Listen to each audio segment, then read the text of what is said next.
Hola, yo soy Eddie González, el profesor de arte. Vamos a checar ahora el tema de la ópera, el melodrama y el drama lírico. Vamos a checar qué son y en qué consisten. Vamos a checar primero que las primeras óperas o intentos, ya se había visto en una clase anterior, pues fueron en el Renacimiento con Eurídice de Jacopo Peri y Giulio Caccini, que hizo una ópera del mismo nombre y con una trama muy parecida, ¿verdad? No es sino hasta la época de Claudio Monteverdi cuando inician las primeras óperas como tales y composición de él que fueron Orfeo y otra llamada La Coronación de Epopea, que es considerada su máxima obra, ¿verdad? También aparecerá el melodrama, que es una variante de la ópera con música y acción dramática. Esa es más típica hoy de encontrarse en películas, series, óperas o novelas melodramáticas. El melodrama es en realidad cualquier acción dramática que cuente con un componente sentimental exaltado y persigue el objetivo de emocionar al público. Cuenta desventuras de sus protagonistas y suele tener un final feliz, ya sea casi siempre trata de historias, de héroes, villanos o heroínas. Antes de continuar, aquí tenemos los temas que iremos viendo, ¿verdad? La música en el melodrama, que es esto que ya estamos viendo aquí, es con funciones emotivas, mayor profundidad y emoción a la historia que se está cantando. Ay, perdón, ya está poniéndose mi mano ahí en la cámara, ¿verdad? Bueno, desde la época de la antigua Grecia se representaban tragedias, esto vamos a ponerlo como antecedentes de la ópera. Desde la antigua Grecia se representaban tragedias y comedias teatrales. Y estas mismas se representaban con música, pero no se puede considerar ópera, ¿verdad? La música y el teatro y todo eso en esas épocas, no digamos que era diferente, ¿verdad? Porque pues ya siguen una estructura que les da su nombre, pero la música sí era diferente en cuanto a instrumentos y sonorización, ¿verdad? También el teatro tenía otros fines, aparte de entretener, porque pues en esas épocas pues no había cine, pues la gente tenía que ir a entretenerse a algún lado y ese lugar era el teatro solamente, ¿verdad? Bueno, a la misma poesía se le llama género lírico por haber estado acompañado de un instrumento llamado lira, que es como una pequeña arpa que casi siempre se colocaban a la altura del pecho. Por lo general son ángeles y todo ese tipo de seres que se les pinta con estas arpas, la lira, en las pinturas o esculturas, ¿verdad? Bueno, entonces, la ópera es una combinación de teatro, música y poesía, poesía que se encuentra escrita en el guión, ¿verdad? O libreto, que también se le llama así a los guiones de ópera. Durante la Edad Media se hacía el teatro sacro, con temas bíblicos, como pastorelas o representaciones de la Pasión de Cristo. Casi todo esto apareció en la época de San Francisco de Asís. De hecho, a él mismo se le atribuye que haya sido el creador de pastorelas, el nacimiento, etcétera, ¿verdad? Y estas iban con acompañamiento musical. Bueno, pues la ópera como tal va a nacer a finales del siglo XVI con un músico de intelectuales, con un grupo de intelectuales y músicos florentinos llamados, aquí lo tengo, Camerata Fiorentina, ¿verdad? Bueno, en esa época del Renacimiento, de hecho se llama Renacimiento porque fue el renacer de varias obras de la antigua cultura griega y romana. Va a haber una fascinación por la antigua Grecia. De hecho, en la antigua Grecia, pues el teatro se le ofrecía al dios Dionisio, ¿verdad? Por eso ellos van a tocar temas de héroes y todo eso, que eran los temas que le ofrecían al dios Dionisio de la mitología griega.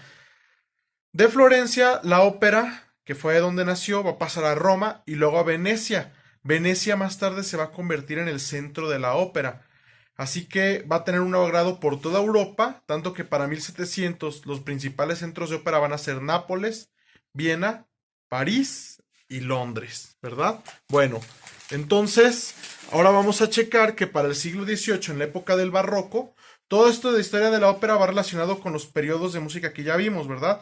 Renacimiento, ahora vamos al barroco, que es en el siglo XVIII, con la ópera seria y bufa. La ópera seria por lo general trata la tragedia, ¿sí? Tiene que ver con la mitología griega. Aquí vamos a checarlo, ¿sí?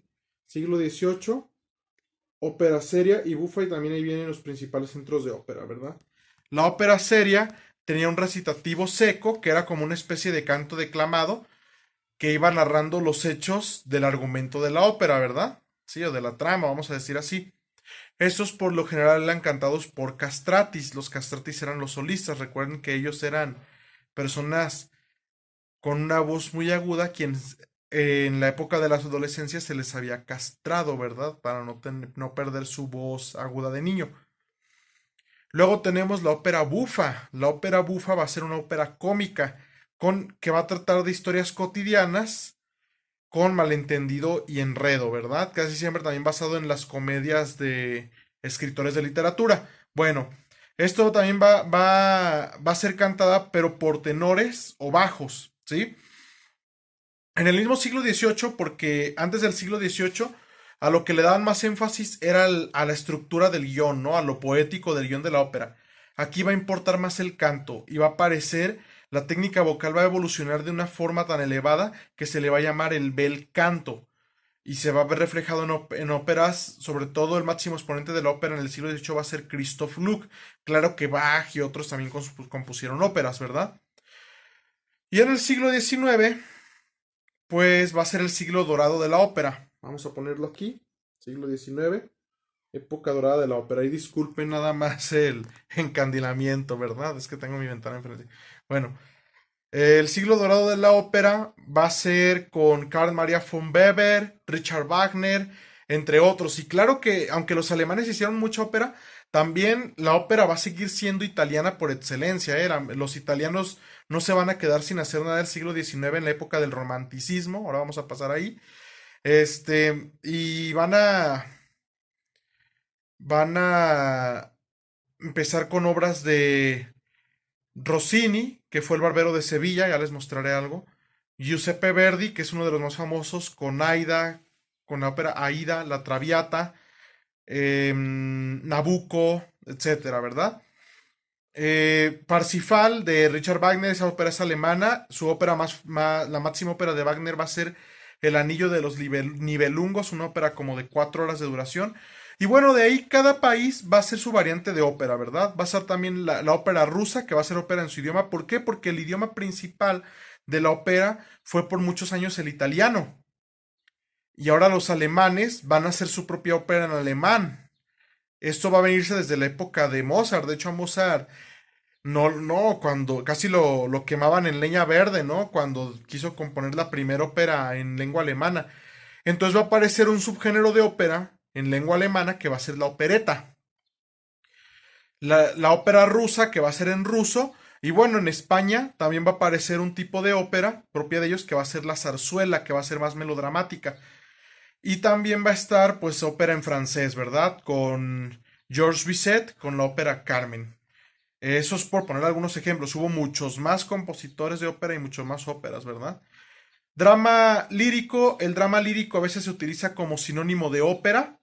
También puede tratarse de una ópera cómica, pero con ausencia de acción y movimiento. Casi siempre el texto aquí es lo que vale más, ¿sí?